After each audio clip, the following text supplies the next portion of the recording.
A COVID-19 vaccination is not recommended if you've been treated with antibodies or plasma for COVID-19. Doctors are urging people to wait 90 days from their last treatment, and here's why.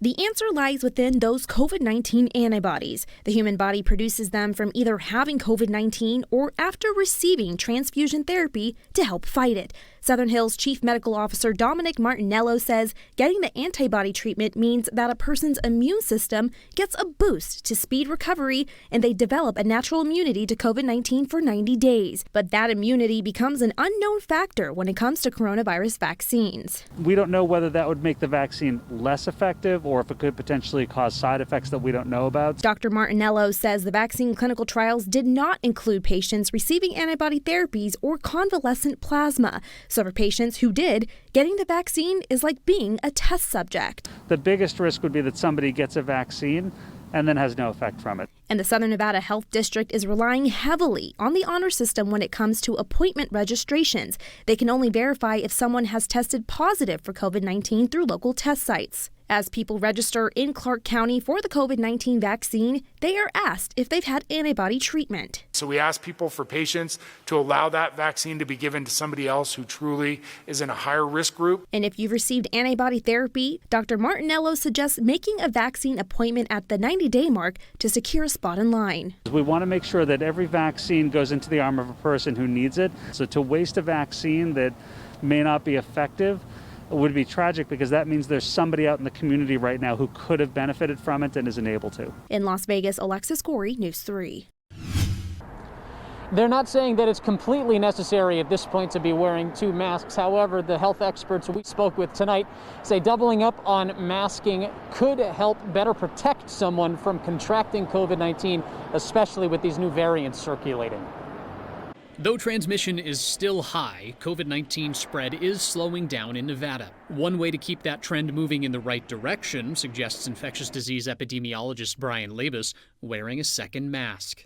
That additional layer of two masks or a multiple layer mask could help us continue to see that slow, steady decline that we want to see. The president-elect of the Clark County Medical Society suggests people consider it as well. She says one mask is there to protect others, the second mask to protect yourself. Double masking decreases the wearer's chance of contracting COVID-19 because it provides increased filtration. The advice comes as new and more contagious COVID-19 variants begin to show up all around the country. At least one, the UK variant, has already appeared in Southern Nevada.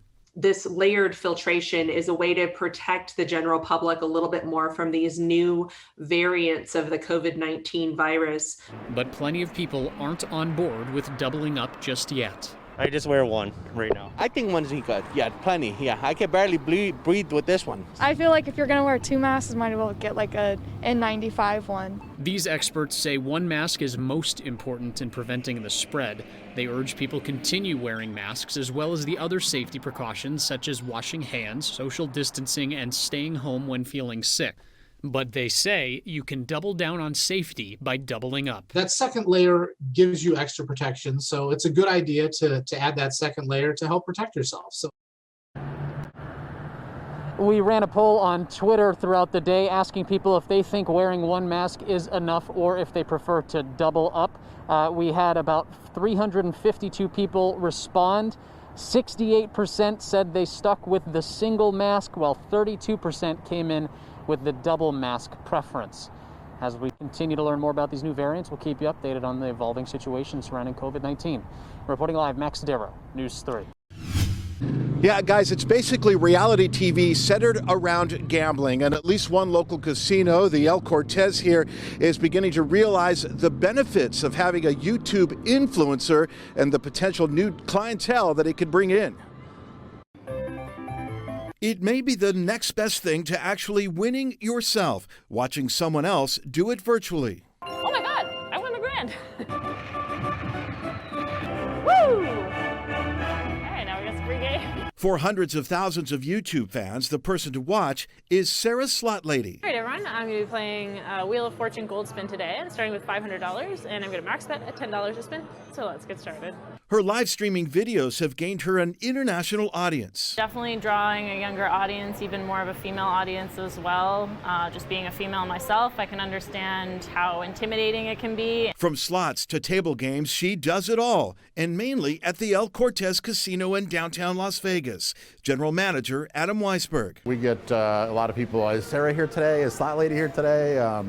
And then, yes, we have a new client base that does come in because of her. Sarah, who is actually a Canadian, flies in regularly to Las Vegas to play and film. The casino gives her unprecedented access, and viewers tune in to watch her wins and losses. Weisberg says her presence during the pandemic has also helped people realize casinos are stepping up to make sure visitors are safe. People are able to see that, wow, she's there, and everyone's wearing masks and everything's clean. So it's been a very important part of our rebound. Sarah says her social media fame is nice, but really she does it for her love of the game, or games. I get to create my content and they get to show off what they have to offer, so it's a win-win in my opinion.